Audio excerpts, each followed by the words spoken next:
Fourth, what you measure as a coach is what you tend to get. What you measure is what you tend to get. So, what's your free throw shooting percentage last year? See, I don't know. Now, I don't know who our coach is, but I'll tell you one thing, that tells me something. If you don't measure what you're doing and know your free throw percentage, how are you going to get better? You got to know your status right now to get progress from there. So you got to know that. What's the national average for colleges is 70% free throws. So our players all know that. And they know exactly what their free throw percentage is. And our goal in free throw percentage is everyone aspires to shoot 75%. Now we've got a young Polish guy that I'm working with now who is the worst free throw shooter I've ever coached. I don't know what he had for coaches in Poland, but I'll tell you, they must have been truck drivers or something. Because he started out, when we started, and I asked him that same question last year. I says, what did you shoot in your club over in Poland last year? Oh, I don't know, I think it was around 70%. Well, it couldn't have been more than 50%. He didn't know. But you got to know where you are. You got to measure it. And you got to get the best measure in order to have learning take place, status and progress. Know where you are, and then know where you want to go. So what you measure is what you tend to get.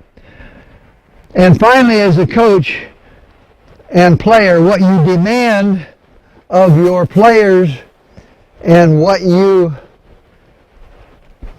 demand of yourself is what you tend to get.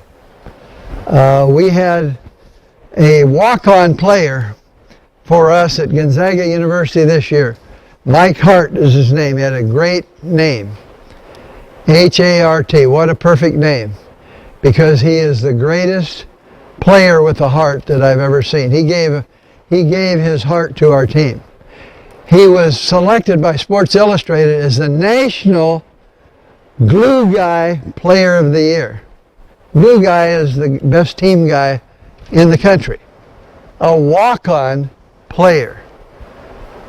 Do you think he had high demands of himself? Oh my goodness. I'll tell you a quick story, a good coaching story, but a good playing story to learn. So he's, I believe, you know, like they always say, women have a glass ceiling in some jobs in this country. Well, in playing, in college basketball, the steel ceiling is against walk-ons.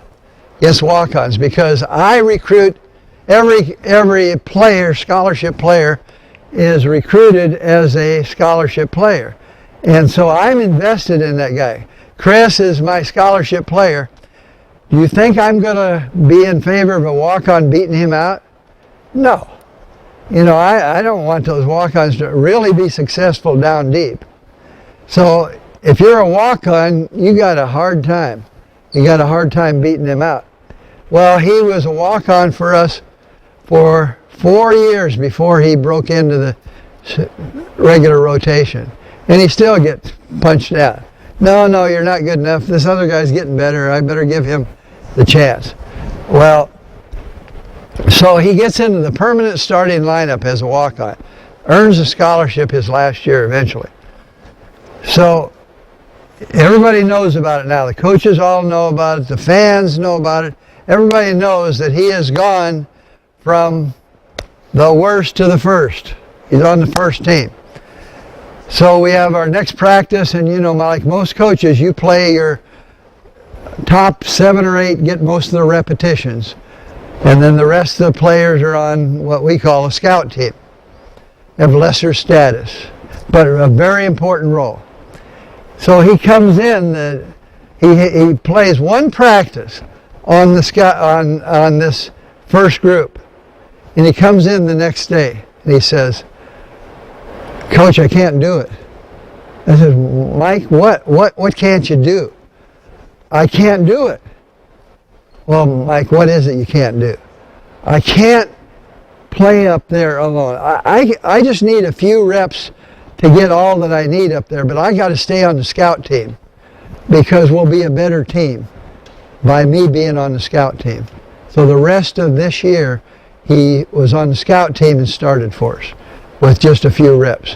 What a great story about, what do you think is more important to him? Me or we? He thought the team had to come first. That's a great lesson for everybody, all of us as coaches. Okay, so he demanded a lot and held himself accountable for a lot. So let me just summarize what I just said. As a coach and as a player, what you teach or what you learn as a player is what you tend to get. What you emphasize is what you tend to get. What you practice is what you tend to get. What you measure is what you tend to get. And what you demand of yourself and your team is what you tend to get. So that's part of being a master teacher. That's part of teaching the game. Finally, the laws of learning that we're going to apply here now, just a little bit, is first, you've got to, as a master teacher, be able to demonstrate and explain. Demonstrate and explain.